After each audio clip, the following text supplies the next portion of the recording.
Pickaxe.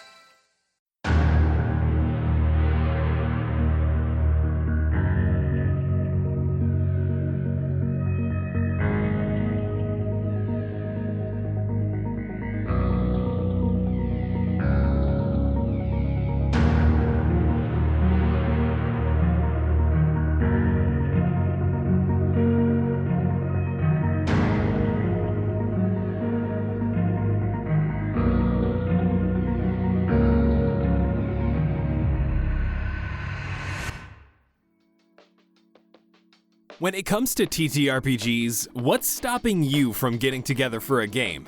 Are you a forever DM looking to try out one of your thousands of characters but never have a party? Maybe you're new to D&D and aren't quite sure where to start or even how to begin learning all of the rules. Or maybe you're like literally everyone and come face to face with the real BBEG, scheduling issues. StartPlaying.games takes care of all of that for you. Yes, even the scheduling. We all just want to play some D&D together, and StartPlaying.games has countless GMs and games waiting for you to fill seats for their games. New to D&D and looking to learn the game alongside your friends? Have an experienced and beginner-friendly DM guide you through a dungeon, teaching you and your party everything you need to know about the game along the way. Experienced player looking to fill your off week because someone had to go on vacation? Hop into a one-shot with other like-minded adventurers. Looking to try out something other than D&D? StartPlaying.games covers all sorts of different systems, all for as little as $5 per game. $5 for a night of fun? Why would you even consider going bowling, slipping on those horrid, uncomfortable, used smelly shoes, sipping on stale beer, and getting food poisoning from rancid bowling alley food, all while dropping $40 on a night out, when you can just start playing games for a fraction of the price? And might I add, have a lot more fun. You might even find us on there running games for you all in our free time. So what are you waiting for? Click our referral link in the show notes to get $10 off your first game. StartPlaying.games.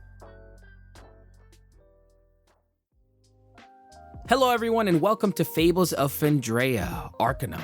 My name is Jose Polino, or at DM Jose P on TikTok and other socials, and I will be your director for today. I am joined by my lovely crew of mischievous adventurers that are starting to do some really fun stuff. And let me go ahead and introduce the entire cast and crew, starting with Ryan. Hi, Ryan McManus. I will be playing Rowan Fairisle, Half-Light of Selune, seeking to bring a sense of calm and comfort to those lost in the dark. Find me on my personals at rye.mcmanus or running the Cast Party socials at CastPartyD&D. Awesome. Andy. Hello, beautiful nerds! My name is Andy, and I will be playing Five, one of the 7 Sojourner commissioned for exploration by the Forged. And you can find me at Mr. Dandy DM on TikTok and on all the other socials. Annie.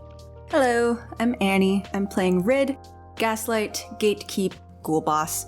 You can find me on TikTok at Cantrip, Canne. All right, and finally we have Sin. What up? My name is Sin, and I will be playing Zue, collector of chronicles aspiring to herald the histories of Fendraeya. And you can find me on most of my socials as sensationally.me, that is CIN instead of SEN.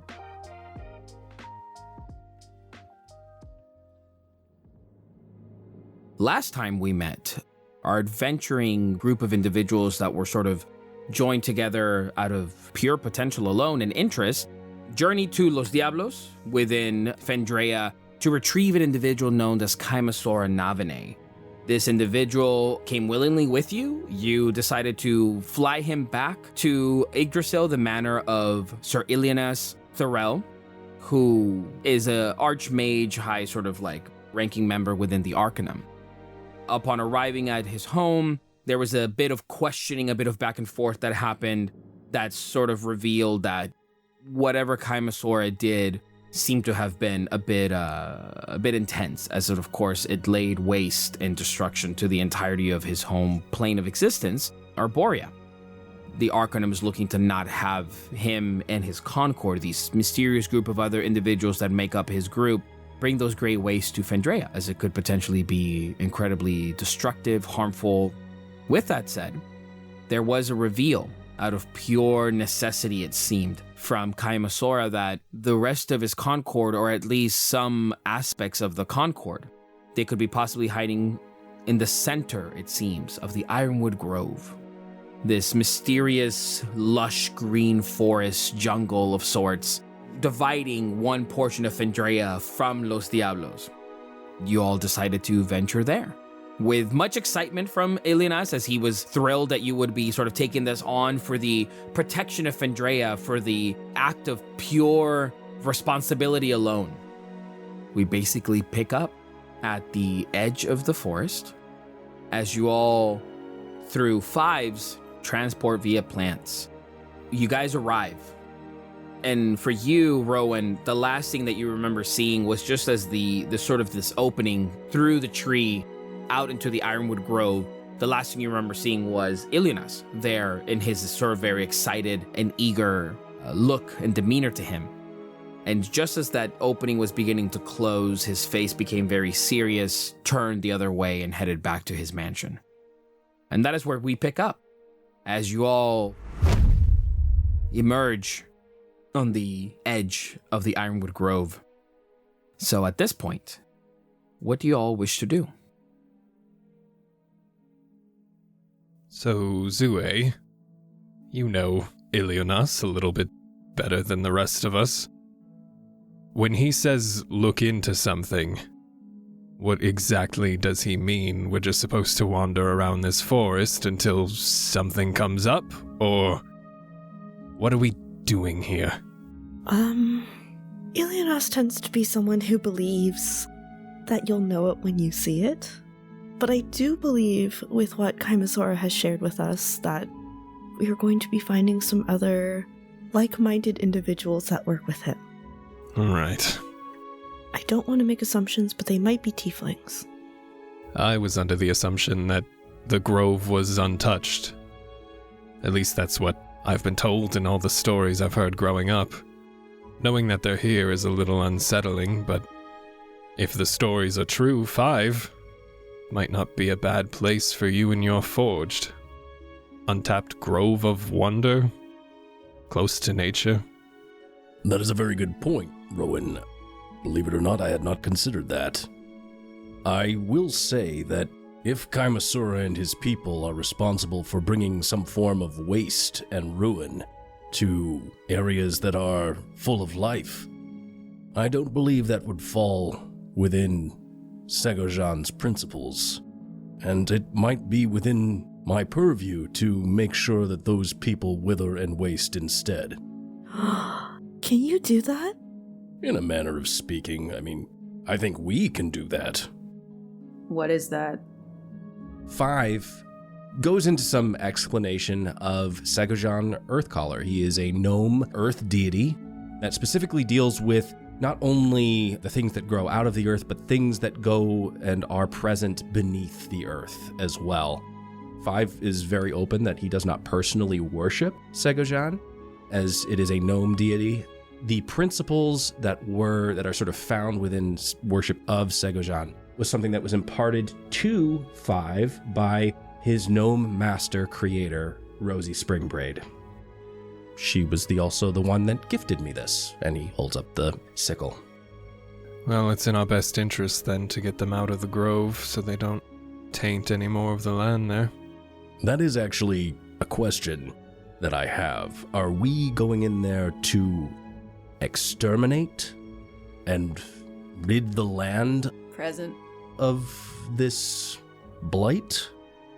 Or are we instead focused on removal? 5 thinks for a second as he's somehow lost the word that he is looking for, but forced exile. He directs it at Zue because he knows that Zue probably has the best relationship with Ilianas, probably knows him best. Well, given that I'm technically still in charge, you see Zue push her glasses up and flip back into the notes of the past couple of days. I would say, based on what we've seen of Kaimosora, we should probably scout first to find them, evaluate what they can do, and then based on our skill sets, see if we can capture them or find a way to contact Ilianas. Now, evaluate them as in watch them, or evaluate them as in speak with them? I don't see why we couldn't do both. Mostly because I don't want the carriage again. Why not? At the very mention of the carriage, the organic parts of Five shrivel ever so slightly. I put my hand up on Five's elbow, I guess, at that point, because he's so much taller than me. Don't worry, my friend, we're not going on the carriage. Thank you. Red, I meant more because my notes got messed up, but I did like how close we are. That's probably the closest we've ever been. Like physically sitting next to each other? Yes. Got it. And as much as a purple person can blush, Rid is blushing just a little. I lean more toward watching than talking. You don't know how hostile these people are. If they're capable of what Kaimosora was capable of, it's best we be on our guard. You mean spontaneously bursting things into flames? Yeah, that's not something I want to undergo, Five. Also, we all look pretty flammable. Sadly. At least from what I'm getting from the rest of you. If we are to engage in more subtlety, I do have a spell that might assist us with this. Thank God, you know how rattly I can be. Is it invisibility? Because you, Rid raises her eyes up to the big metal plant man. You're not the most subtle. This is very true. It is a spell that would allow us to move relatively unseen. Not invisible, but with a great deal more subtlety than we might manage without it. Okay, do it. Rid kind of just gives a big, like, why haven't you done it already shrug. Five has like this momentary, like, trying to process sarcasm for a moment. And then he takes out his sickle and he, like, sweeps it above everybody's head.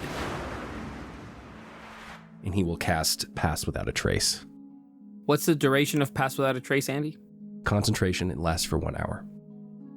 If we do get caught, I have a backup, but I need you guys to not freak out if the backup happens. And she holds up a really awkward thumbs up. That might be a little difficult, not knowing what that is. That sounded incredibly ominous. I refuse to pre-promise an emotional reaction based off of unfinished information. I got you, Zue. I like ominous. See, this is why Rid is the main heroine of my adventure book. I'm the main heroine? Oh, so we're just side characters. I see how it is. I mean... You have a giant metal plant man. I'm just purple. Why am I the main character of your novel? Well, because you were the first person to show me that sometimes people are just purple. Five sounds like there's other tall tree people out there. I've never met a purple human before. Thank you. I appreciate that. The nicest thing anyone's ever said to me. Five blinks at this moment that's taking place in this time just to catalog this scene. So does Rid.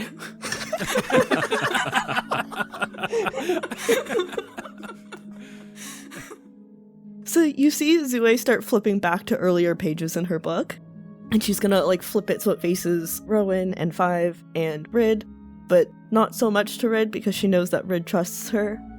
And you see like this very like messily drawn diagram. Well, I have like this magical thing that I learned while working with Alienos that lets me change the way that I look sometimes. But I will have to jump into a bush or something because I don't like to cast magic in front of people. Plus, the components are kind of messy, and I don't like when people see that my clothes are dirty. Makes total sense, Zue. Thank you. The plan is I can maybe make myself look like Kaimosora and pretend that you guys are my prisoners if we get caught. Now I'm listening. This is an excellent plan. It seemed like he knew who the Arcanum was, so we could just pretend that you're all part of the Arcanum, and I caught you. If you think it'll work, it's a nice backup at least. Yes. Five's magic is really amazing, though. I've been taking notes on it. Is it the weapon that gives you your magic ability, or is it you? Because you seem really magical too. 5 gives a dexterous flourish with his sickle, and certain aspects of my magic reside within the weapon. Fascinating. Rid turns to Rowan. Do you do magic? Sometimes. It's a little less flashy. Selune gives me some, she makes me capable. Okay, do something. Oh, okay. Yeah. I'll say that throughout this conversation, you guys entered the grove. You guys passed through some of the trees, very clustered, almost like moshed together, but it's beautiful. Untouched leaves. It essentially just looks like fireflies, but even in the daytime, the cluster of trees creates enough shadow in here that you're still able to make them out. Sure enough, since you guys came at it from a weird angle, not the sort of the natural pathway that leads into the official entrance of the grove, over time, you do find what looks like a path. This is the area where people are sort of meant to walk through, if you happen to walk through the grove. And you see that the path extends out and then goes into the green, lush, sort of like fertile ground that leads into the trees. But it seemed like there was a specific reason for why this path is laid out, so people don't go from its general sort of like borders, if you will. I turn away from Rid. All right, you want to see magic? I guess we'll do some magic. I hold up the lantern and I walk up to 5 and I rest my hand on his bicep, elbow, forearm, whatever I can reach. Elbow. 5, again, this is untouched ground. And we're going into a situation that I'm unsure of. I want to make sure that you're okay. And someone wants to see some magic. I think it's a perfectly reasonable request. So Selune would like to bless you, and I want to keep you safe. And he takes the lantern, and he goes from one shoulder, hovers it over 5's head, the best he can at 6'9", to the other shoulder. And you see a small beam of moonlight grace 5's personal bubble.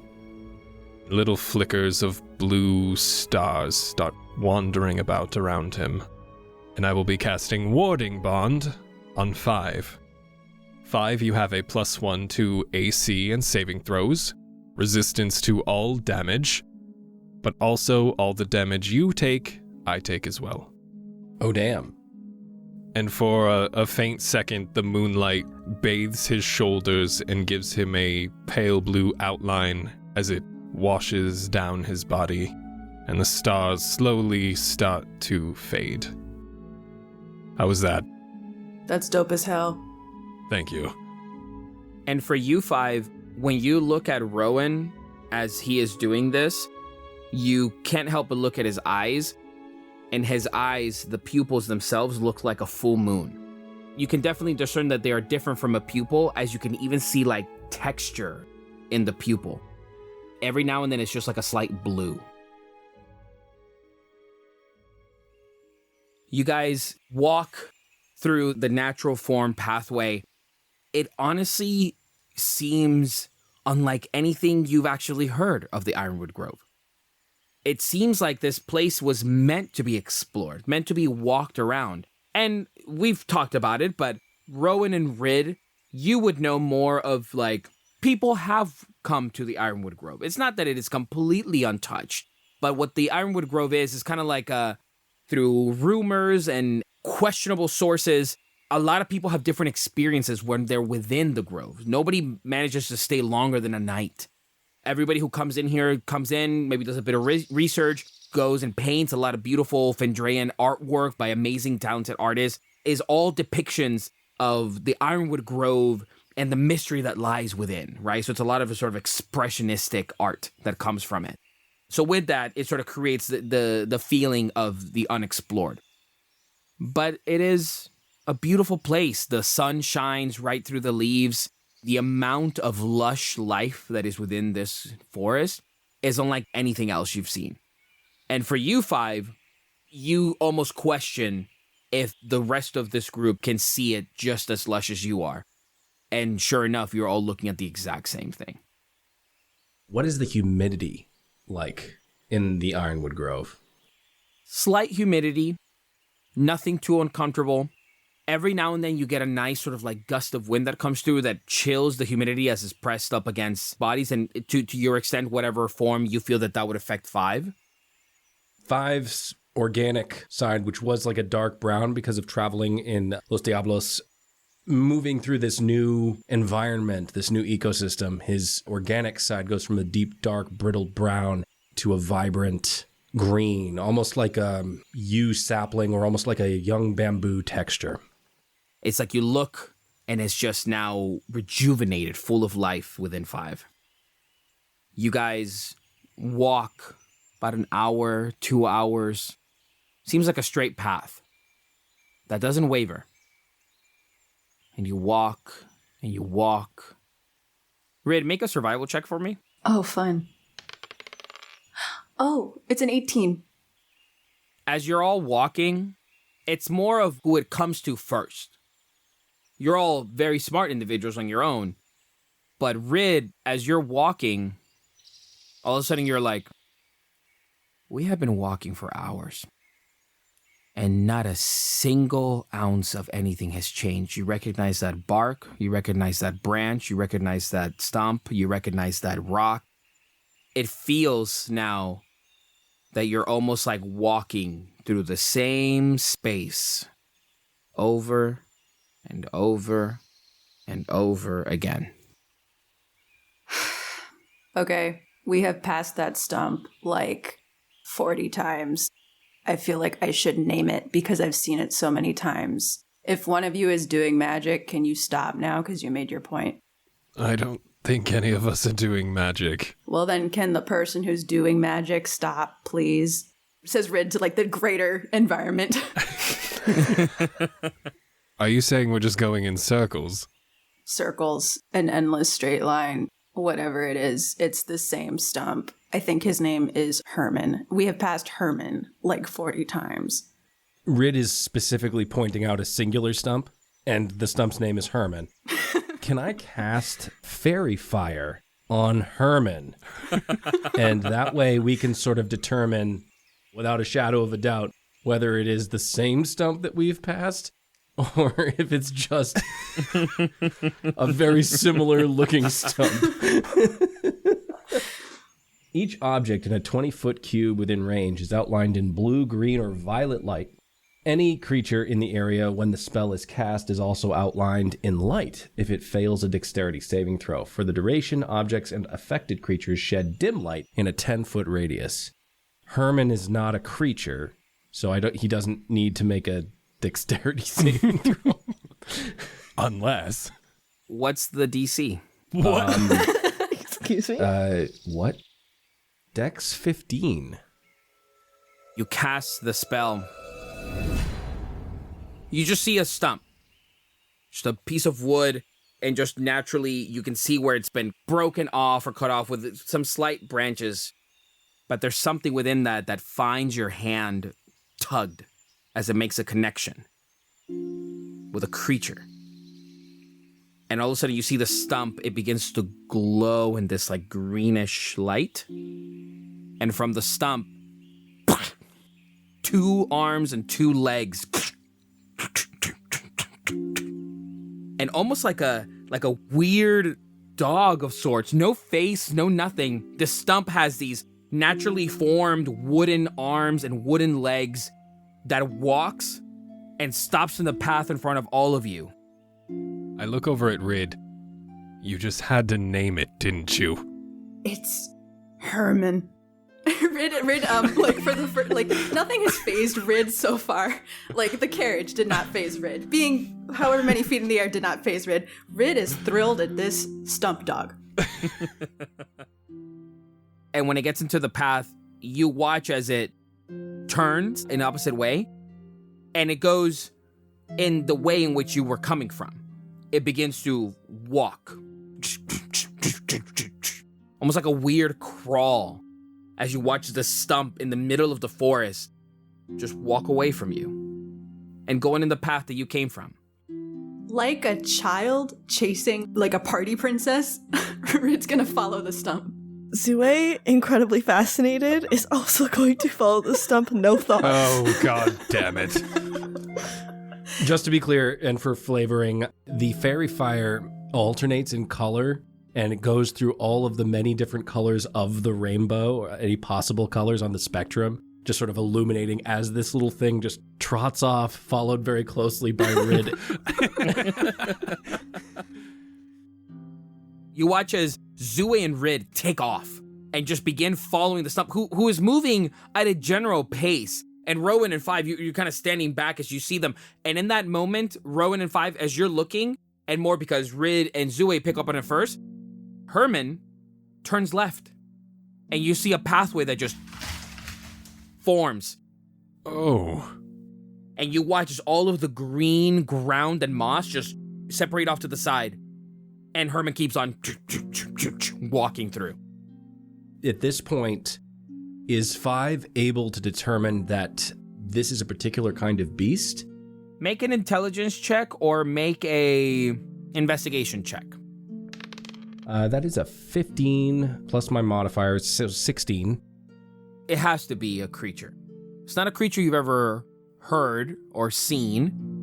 You wouldn't be able to pinpoint with your investigation exactly what it could potentially be.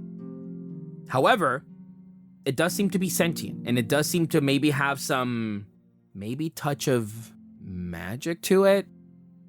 As best as I can, like, Herman is keeping a steady clip. Like, he's not speeding up just because Rid and Zue are chasing him. No, it's almost like they caught up to Herman, and they're just walking now behind Herman. Five is going to run ahead of Rowan a little bit and try and catch up.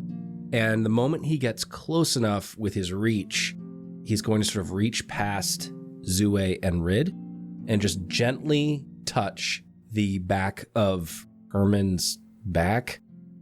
And he's going to cast Beast Bond, or he's going to try to cast Beast Bond.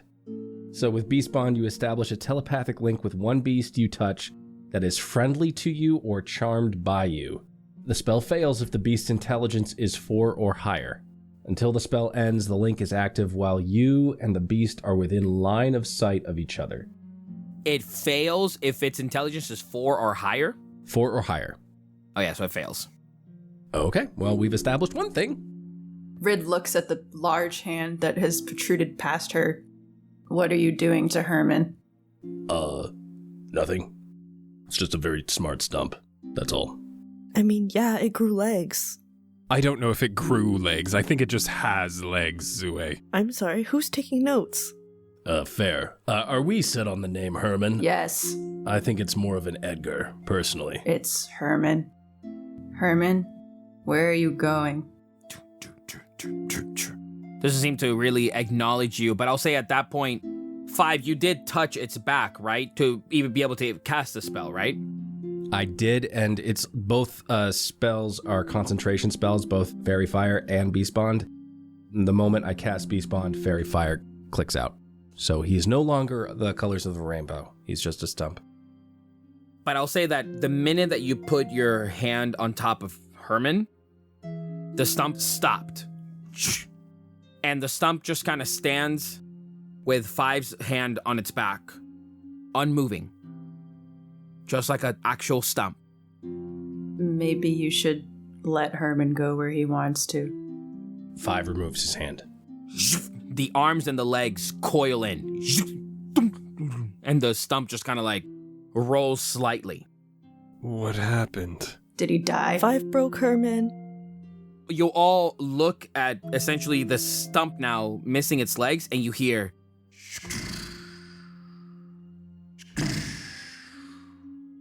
from the distance with long strides what looks like a deer made completely out of bark and wood and stands at the very center of you. So it's almost like you look down at Herman and then look up and you see these beautiful interconnecting antlers that come up, and they're not symmetrical at all. They are all just pieces of wood that have like one twig that has some leaves on it. And there at the very top of the left antler, you see what looks like a bit of a twig basically. with a red leaf. Rowan gives a little stroke of his beard and just says, incredible. Herman was just a stump with legs. This looks like an actual animal, just without the fur and skin.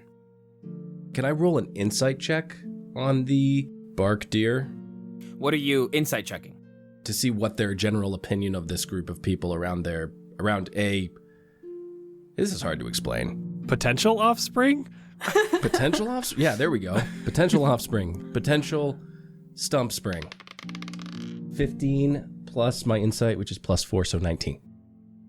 You stare at the deer that through sort of like hollow eyes can tell that it's generally just kind of looking your direction. It is absolutely beautiful to look at. Now that you focus at the deer, you see that from where the deer is standing, there are two pathways that lead to the left and to the right. And what you gather from your insight, it doesn't seem like this deer is in a protective stance. It doesn't seem like this deer is in some form of like attack moment. It just seems like this deer is just taking in its surroundings.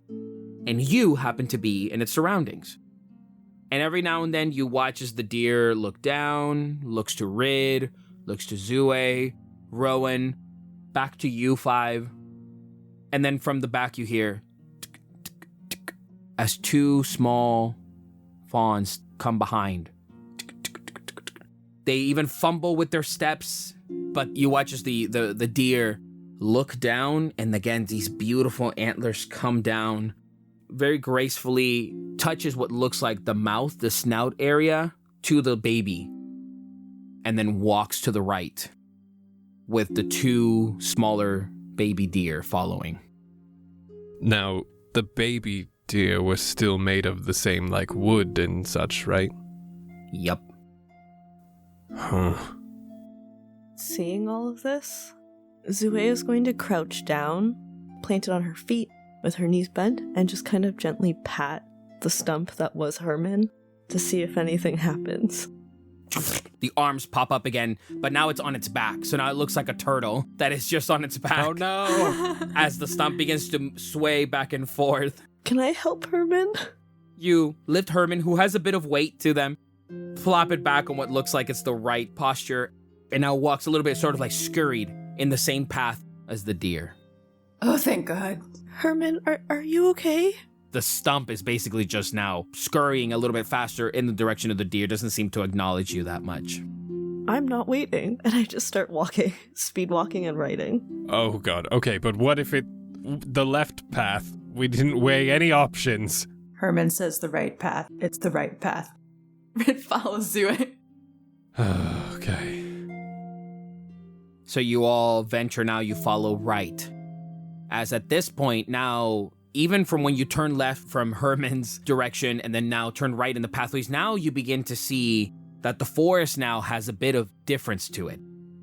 Now there are different stumps, there is different life here. You look up and you see what looks like two birds on a branch that are actual birds, singing and humming to themselves.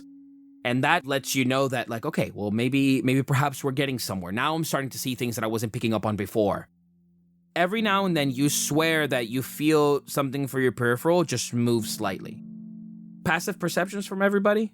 17. 13. 16. 11. Everybody except for Zue, and I'll say 5, you're the first one to pick up on it. As you're walking, following this deer who its babies are weaving in and out of its legs in a very joyful, playful manner, has so much life, and then the stump following behind, you swear in that moment, 5, you feel one of the trees move and almost like rotate as its branches now turn almost like a 180 fashion as the entire tree seems to just be moving. And then at that point, Rowan and Rid, you hear it too, because you've been sensing the entire time that there's been motion around you, but you don't know if it's all the trees passing by you or if maybe it's just your mind playing tricks on you, but you notice this tree just... And then you pick up on another one ahead of you that is now bending. And the entire tree bends in a very unnatural form. It's almost like rubber, and the entire tree, the head of it, comes down to the path in front of the deer. And the deer stops. Rowan will place a hand on his hilt, leading down to the lantern. Just think to himself, tell me what you can find. I'm gonna cast Detect Magic. So a 30-foot radius around myself, sensing if there's any magic and what school it happens to be. For you, Rowan, you said 30 feet?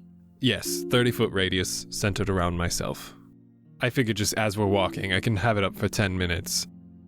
The minute you cast it, on a nearby tree, familiar owl perches down. And the owl just kind of looks to the tree blocking the path. And then just in that second looks to you and your eyes connect. And you feel an instant surge of abjuration. Ooh. Magic that means to block, banish, and protect. But the protecting aspect is what you get the most out of it. Interesting. As you feel all around you, almost like the flame of your lantern, you feel a warmth in your chest. Every time your eyes meet one of the trees, Herman, the deer, its babes, you just immediately just feel all the magic around you is meant to protect. As we're strolling through, and everyone begins noticing one by one the trees, and as Zue picks up on the bending tree ahead of us, I say out loud, they're meant to protect. What, I don't know, but I feel like they're not leading us to harm. Does 5 recognize the owl? 5, you would know about the owl quite a bit. Okay. Then I'll say just then for added flavor, as far as like Rid and Zue, just describe the owl one more time for me. It is a pure white, almost glowing, a light blue mist off of it. A pure white great horned owl with the very long eyebrow horns and everything, with eyes that are, again, that pale wispy blue. There's no irises or anything. It's almost like smoke is coming out of the eye sockets. So yes, 5, you definitely recognize this owl. Do I recognize that this is an owl that appears when Rowan does something specific, or is it just something that's always there? I'll say because of the time you spent with Rowan, which hasn't been much, but it has been some time, it tends to be a bit of both. The owl pops up sometimes when Rowan does a bit of this magic, but then also it almost seems like wherever town you go to, you maybe walk out on your own, and sure enough, there's the owl right there, perched up on a tree. Do I know the owl's name? I feel like I would have told you that it is a representation of Sulune in a physical form. So you're all standing there now as the deer stops, turns around, and now faces you with just what looks like a tree that has blocked the road. And the deer just stares at all of you. Even Herman, you hear the slight boom as the bottom part of its behind sort of hit the ground in a sitting motion. Rid turns and looks at 5. Do you want to put your hand on it again? He fell over when you did that the first time. No. Well, I am interested in the owl. Usually it only shows up whenever Rowan is doing something. Rowan, what is the owl telling you? These creatures are here to protect either the grove or something in particular. I don't know what. Is there any way to tell them that we're not a threat, that we're not here to disrupt anything? I feel like they've already discerned that, or they wouldn't have let us follow this far. Well, that's a good point. Could I try something? Yeah. Please. I'm going to pull out a small piece of copper wire, and I'm going to walk towards Herman. And I'm gonna put my hand out to see if he'll take it first. Just for the hell of it, make an animal handling check. Dear God. 16? You find there's like really no way of seeing where Herman's eyes would be to be able to find that moment of comfort in the connection you have with a pet per se. You stand out of your hand, and for like a brief second, Herman is not moving. No. He's just kind of like perfectly still in a sitting fashion. And then it just kind of like tilt and places its very small wooden arm on the palm of your hand. As soon as Herman does so, I am going to take the piece of copper wire and wrap it around my pinky, and I'm going to cast Detect Thoughts. The moment that Herman's wooden arm touches you, you hear an array of wind noises, the natural sound of wood creaking. You just hear a lot of nature-based sounds, even like birds singing as they're fluttering by. But you make out from that, as all of these noises sort of begin to like come at you faster and faster, the noises now sort of combine to add texture to what sounds like a voice. And it's all comprised of the deepness of the trees barking, the swiftness and fragility of the wind.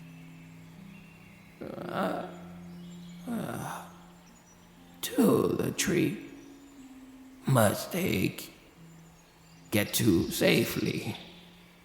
Many leaves fallen. Do we have to find a different path, or this path with the tree that's blocking us? Blocked is the path. Path is blocked. Why is path blocked? We don't know path. The path is blocked.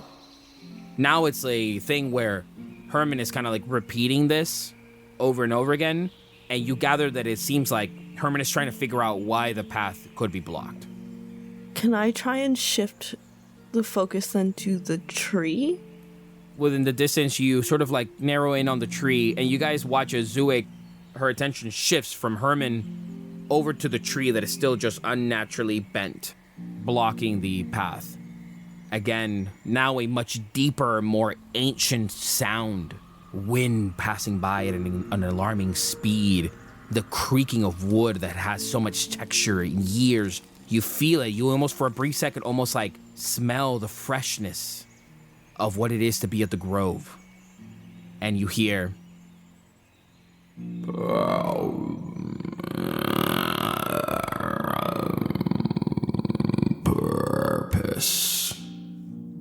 Purpose.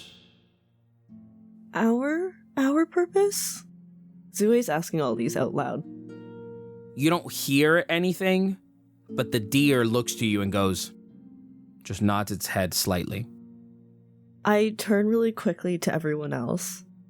So I'll fill you in on what Herman said, but the tree wants to know why we're going this way and what our purpose is.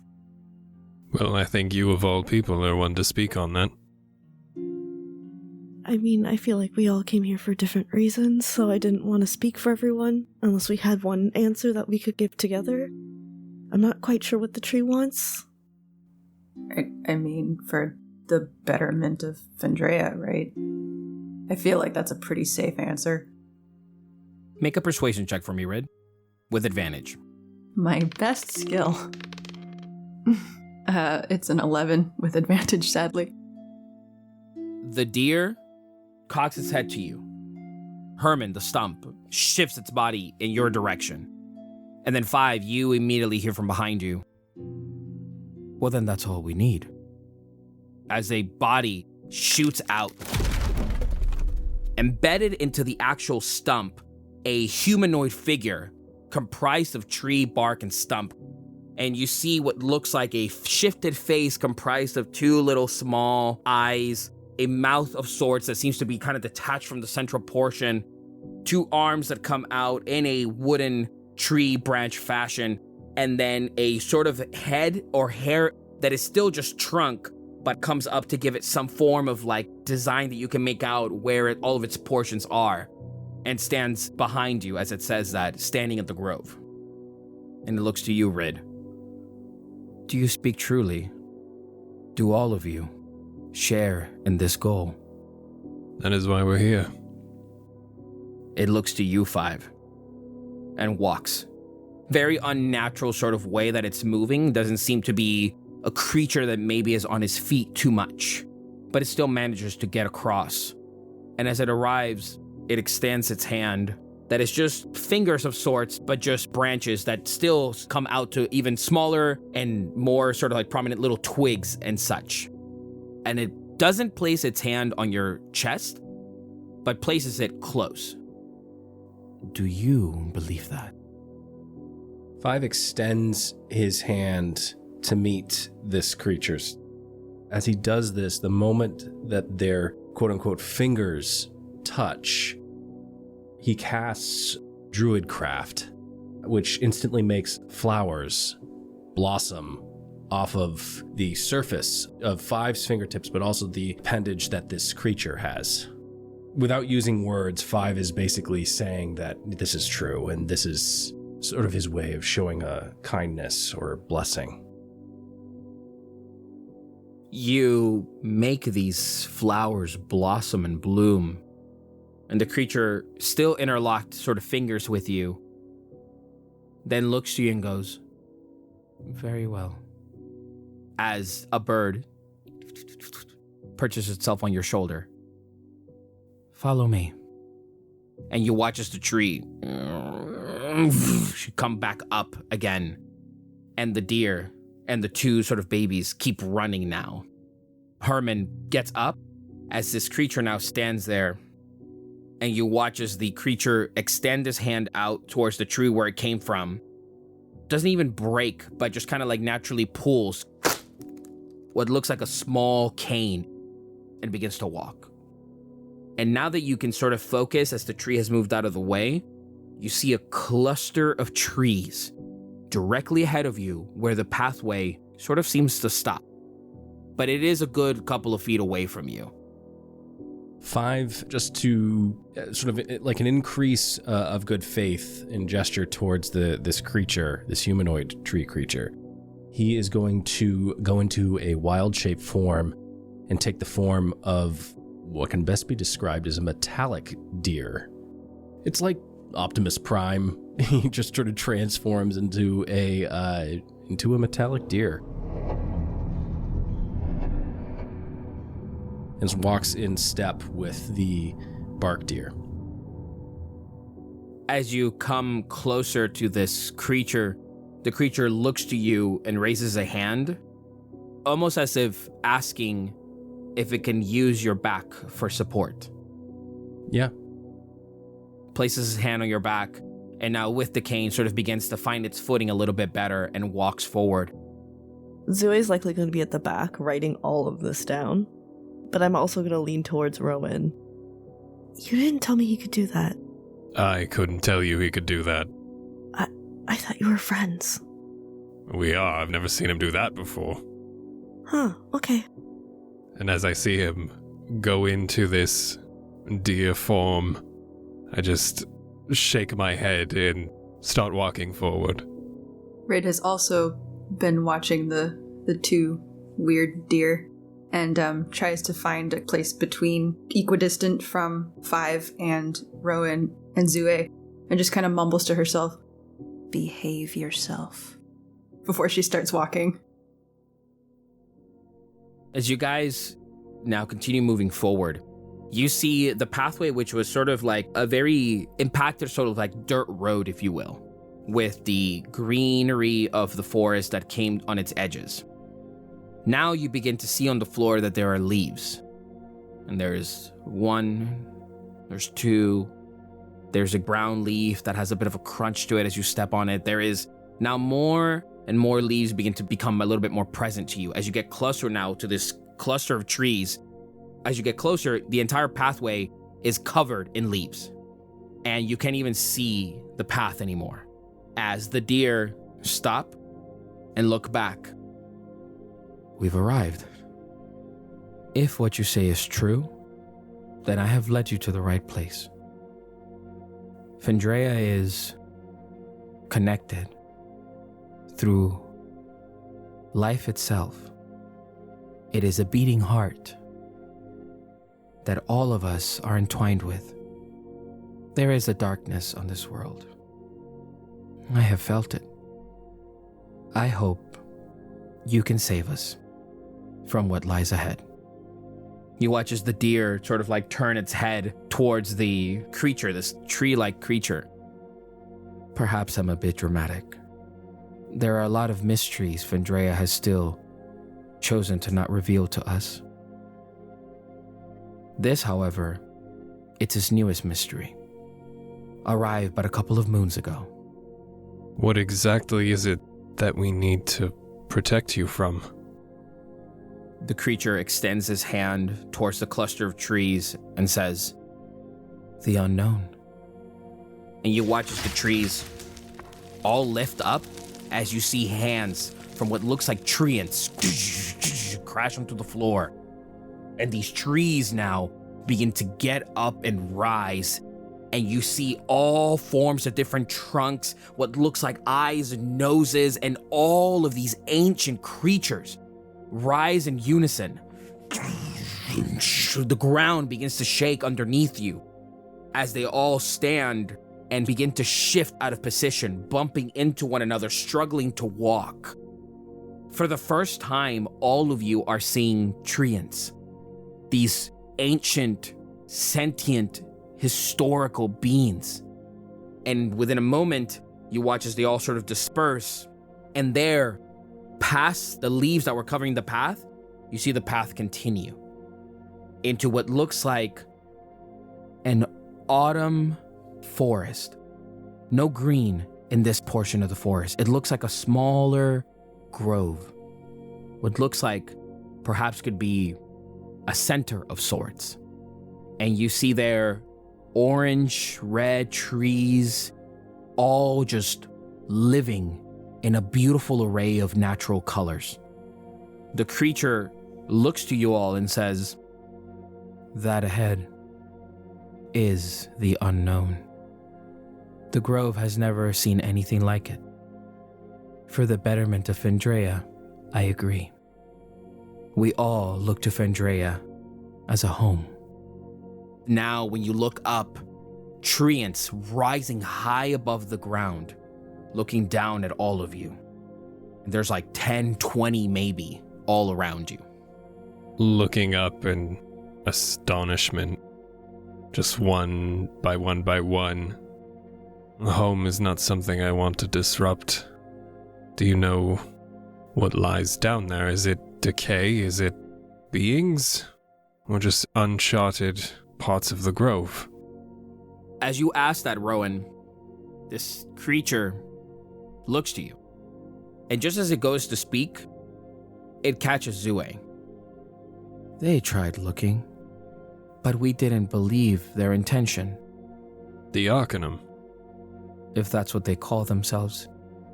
Brandishing that and points to the symbol that you now see on Zue.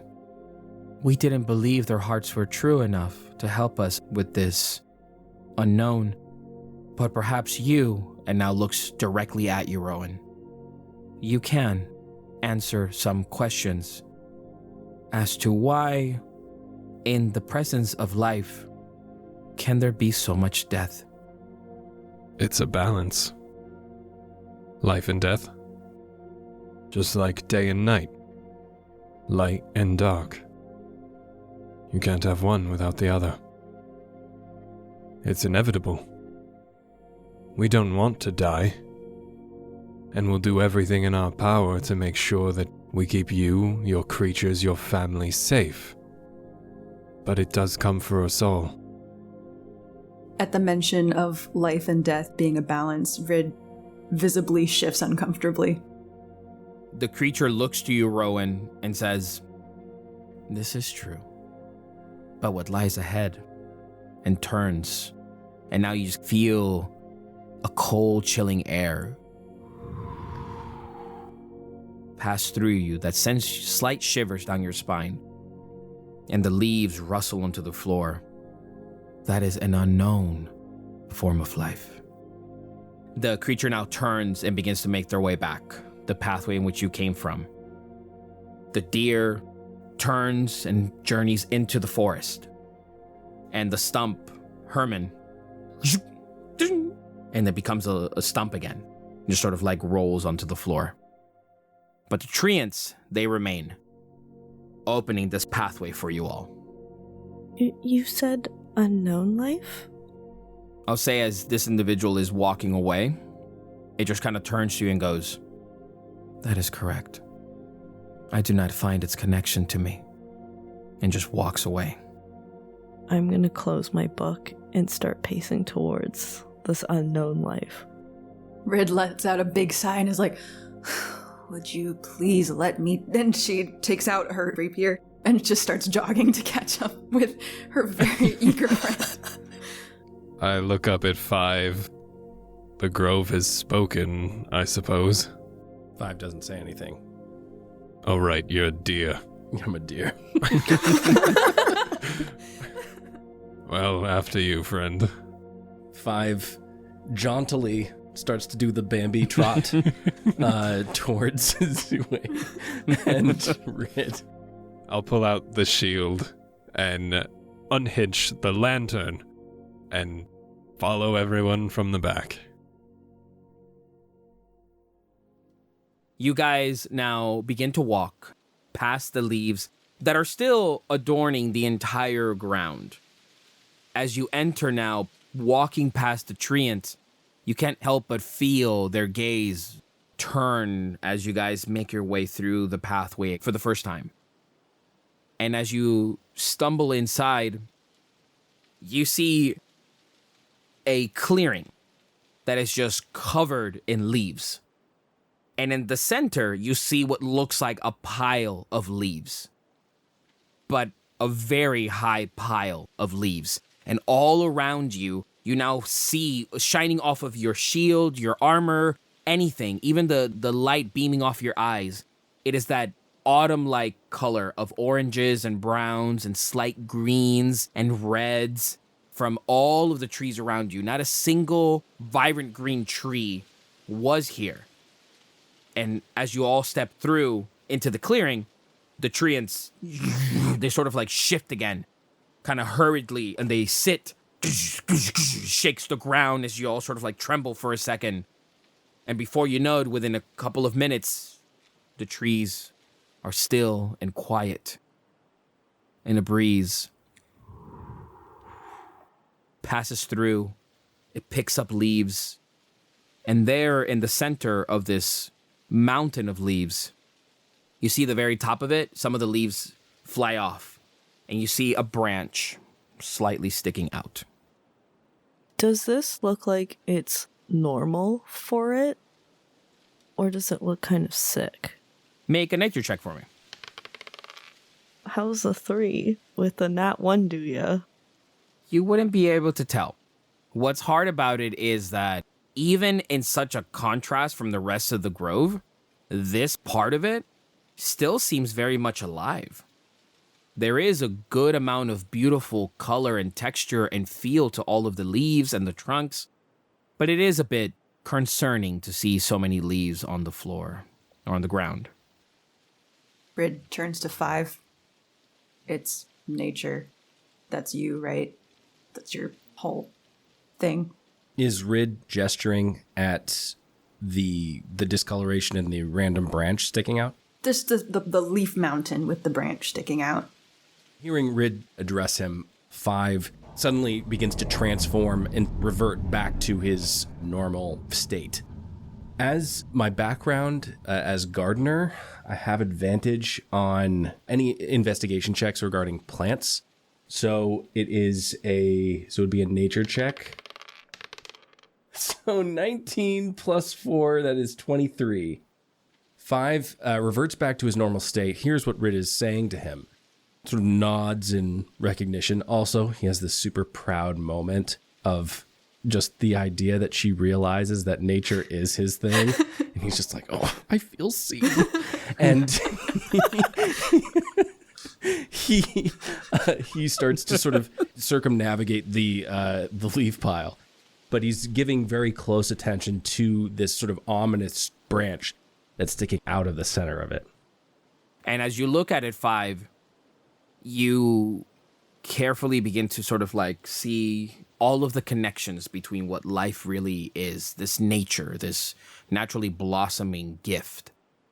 As you're looking at that, for a brief second, it feels almost like, not necessarily that time stops, but that you're able to fine tune and look into something so precisely as a leaf begins to fall in front of you. And what you can see is, it's like a orange leaf. And 5, as you look at this leaf, which kind of looks a bit almost like a maple leaf, the orange on it is a vibrant, beautiful color. But you know when you can look at a leaf and you can see what looks almost like essentially its veins, all of the interconnecting underlying details? Yes. You see at the center of it what looks like a black rotting decay that is trying to outreach, and the orange, almost like fire burning a paper, burns it away. So as I'm looking at the leaf, the midrib and the petiole of the leaf are almost like decayed. It's like it's trying to decay, but the leaf is not letting it. It's trying to expand outward, but the orange burns it away. The color of it burns it away, which in that moment you would decipher, based on your nature check, is that it looks like there is an outside force that is looking to decay and maybe bring to death this part of nature. But, clicking with what Rowan said earlier, whatever protection is on it is not letting it, but it is a constant struggle. 5 recognizes that there is a force at work that is present in the nature around them, and especially within the xylem and phloem of the leaves. And he just sort of announces that to the group. There is a force at work that is trying to assert itself upon the nature around us, trying to decay and burn away. The magic of this forest is fighting against it, but it is a constant struggle. I really hope that we can help. I really hope that this is not something that is beyond us. As you all are standing there, this gust of wind, chilling, like the same one that you felt, Rowan, now begins to pick up the leaves. And now they're picking up the leaves from the ground beneath you.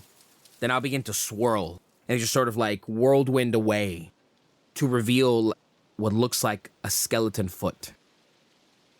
They're maybe about 10, 15 feet away from you. Rid looks at Zue. Do not touch it with your hand. How big is the skeleton?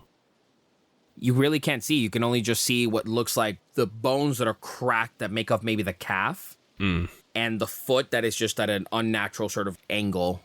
This looks like the leaves have just completely covered whatever was here, and you don't know how deep the ground goes the more you move forward. 5 would like to do a investigation on the ground around us to see if there's anything more underneath the leaf bed, specifically looking for additional corpses. Can I help him if I'm proficient in investigation? That gives you advantage, right? Yeah, advantage, yeah, for 5. That is a 16, so 17. Now that you sort of are focusing on it so much, with Rid sort of scanning different portions of the ground that you're not looking at, you 5 see emerging from some of the leaves, but still covered what looked like fingers, skeletal fingers, as you see another one in front of it. So if you're all standing at the edge of this clearing, there's one body potentially in front of you, and there is another one, maybe another 30 or 40 feet, because you see essentially what looks like a hand that you mistook for a twig that is poking out, but you now can see it clearly. It's a skeletal hand. I point this out to Rowan and to Zue. I already get the sense that Rid has already spotted it as well. An unknown form of life, says Rid just to herself. Then at that point, you hear Rid. Oh, unknown? You haven't even looked. It could have perhaps some juices. I don't know, some marrow that we might be able to pluck from it. You don't know this. Not until you look. Rid is going to start to clear away the leaves on one of the corpses with an invisible mage hand, so it just looks like they're kind of clearing themselves.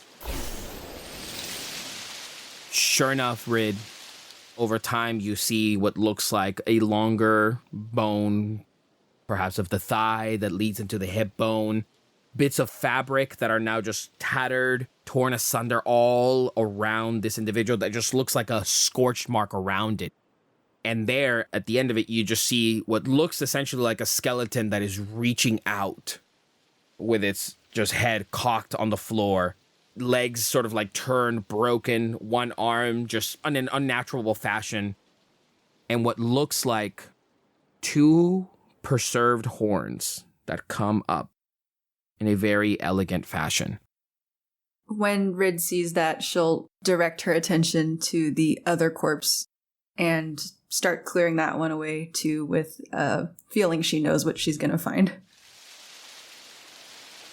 You brush away the other one, and sure enough, a similar body turned over, skeleton now remains, and 2 horns clutching something in its hand. Rid will maneuver her invisible mage hand to pick it up. Hear the bone crack as you pick up what looks like a small, golden, palm-size, familiar image of the symbol of the Arcanum. You bring it towards you, and you see it that it is just covered in dirt, but there it is, the eye with the beams shooting from it. Almost like a medal. It's engraved and embossed. It has a lot of beautiful texture and touch and feel to it. Rid holds it up to Zue. Do you know what this is? Do I recognize it as anything specific? Give me a history check with advantage. As you're looking at something that you're familiar with, you're just trying to now discover exactly where you've seen it from. 23. You know, of course, that it is the symbol of the Arcanum. You know as well that different levels of stature within the Arcanum bear different symbols. The symbol that you generally carry is kind of like a, for lack of better words, kind of like a generic symbol of the Arcanum. However, if bestowed upon people, it is a pretty great sort of like title to have. The one you're looking at is one of like, you've heard Ilianas kind of talk about it. Maybe not somebody in charge, but somebody like patrol, some type of like on the ground troop, if you will. You can't really remember the name, but it definitely is of somebody low ranking that is sent out to the field when it is an actual task on behalf of the Arcanum. They're generally for members that are part of the Arcanum, but also kind of disposable, like a scout or a foot soldier. Someone basically just to kind of patrol and explore, and I guess they took a wrong turn. Disposable, repeats Rid as she looks down at the corpse with his outstretched hand. And you see it, Rid, you recognize just from the structure, even just in general from the time you spent in Los Diablos and Fendraeya, these are tiefling skeletons. Rid looks around at the group. So we have a force that wants this forest to die, a force that wants this forest to live, and tieflings with an Arcanum symbol. Wind starts to pick up as you're talking now. The Arcanum? So you have been here. But why the tiefling interaction? Why would they have one of your pins? To be fair, I'm not technically a part of the Arcanum. It's news to me that someone was here before too. Are we disposable? No. You're the main character of my book, Rid. Wind picks up as you're still having this conversation. Now the leaves begin to be brushed away from the skeleton, so you now see very clearly that they're both reaching towards the pile of leaves in the center. You don't even have time to even narrow it down as you now look around and you see that all of the leaves from the ground have been picked up and begin to now rotate within this clearing, like a whirlwind now, where it's just picking up, and you now notice it as the leaves are hitting you across the face. try to look and focus as the leaves now from the center of this pile begin to come undone and they begin to separate from the mound. Faster and faster and faster as the leaves are now picked up all around you. The sky, what used to be the sunny, beautiful day, all of a sudden turns into an orange sky.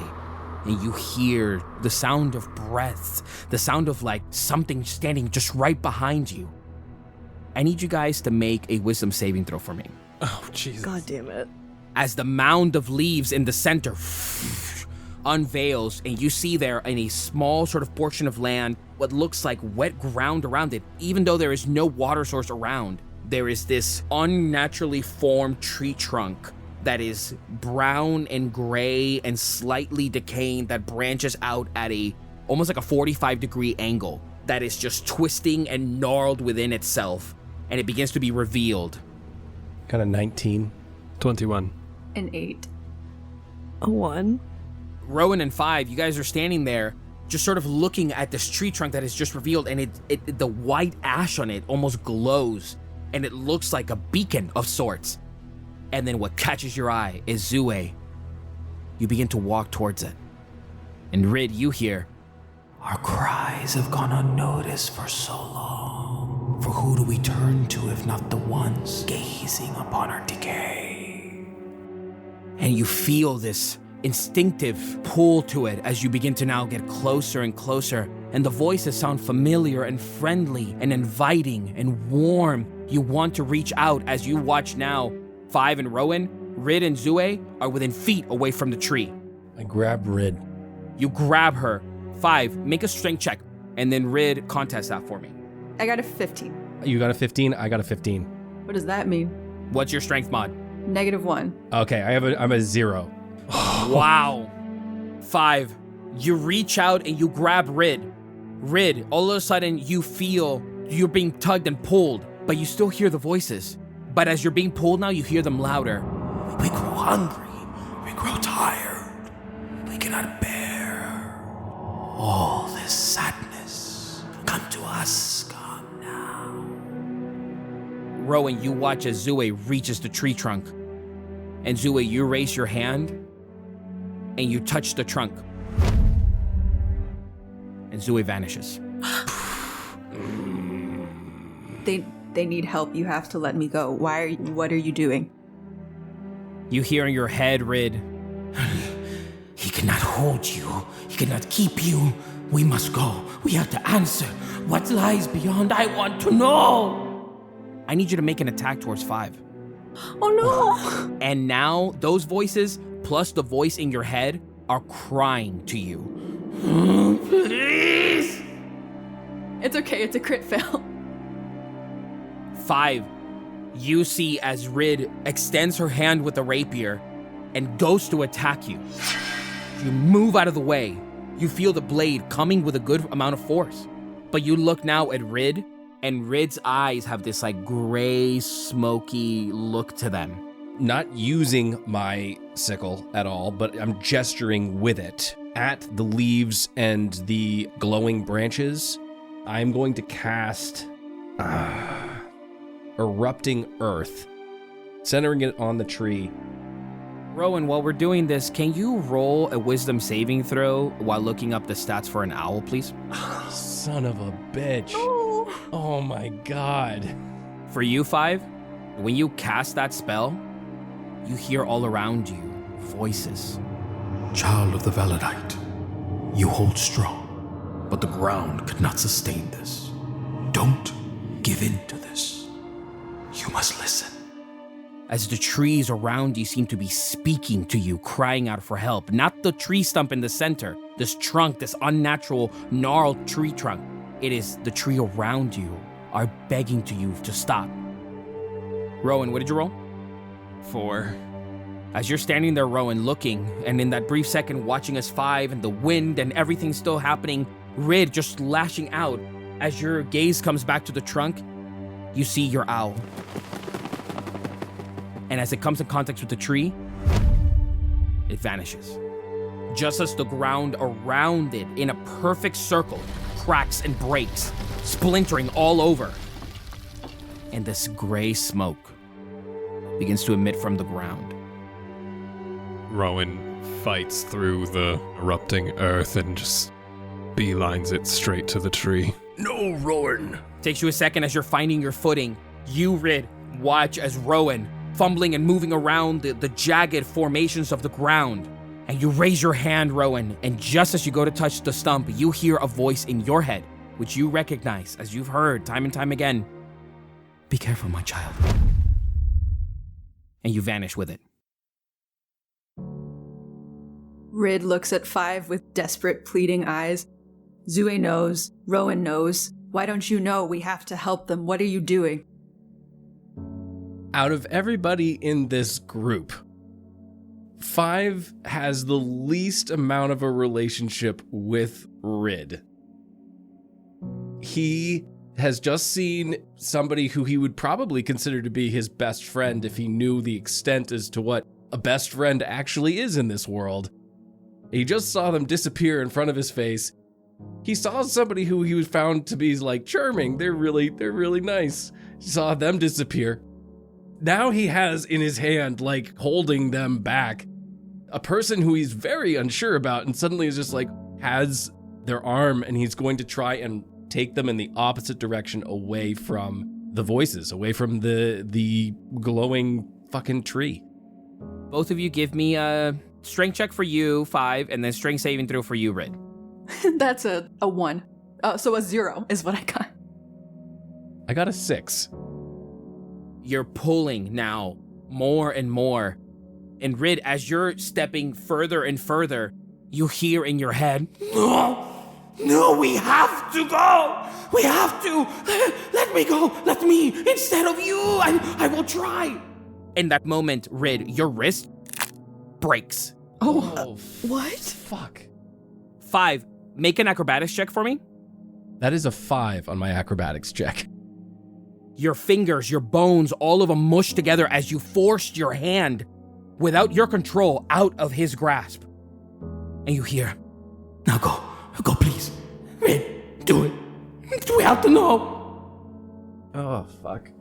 I cast Hold Person. Then give me another wisdom throw for me, Rid. That is a natural 20.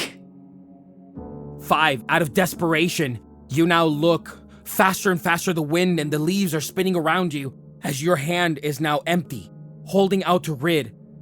And you let go of that bit of magic that you're able to just keep her, even though you have no true connection yet to her. You want to have her, you want to keep her there. And in that moment, Rid, you look and the tree shines in front of you. You run faster and faster as 5.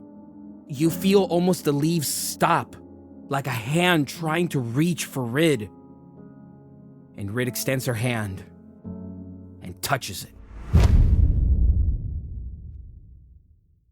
And for today, that's a wrap. Oh my god. Of all the times to get a nat 20. That was great. Oh. Thank you so much for listening. Catch us in 2 weeks. And remember, the Arcanum is always watching.